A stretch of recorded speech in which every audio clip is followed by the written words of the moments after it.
আমরা দেখছি তারেক রহমানকে কোরআন তেলাওয়াত করছেন এবং একাকী তিনি বসে রয়েছেন, একদমই একা।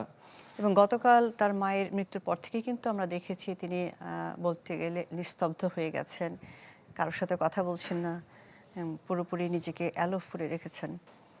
এবং আজকে যেমনটি দেখতে পাচ্ছি যে মায়ের লাশের পাশে বসে সে কোরআন তেলাওয়াত করছেন, সবার থেকে নিজেকে একটু আলাদা করে নিয়েছেন।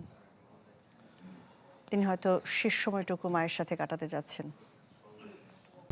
Furniture just smarter. JMG Furniture. একদমই তাই।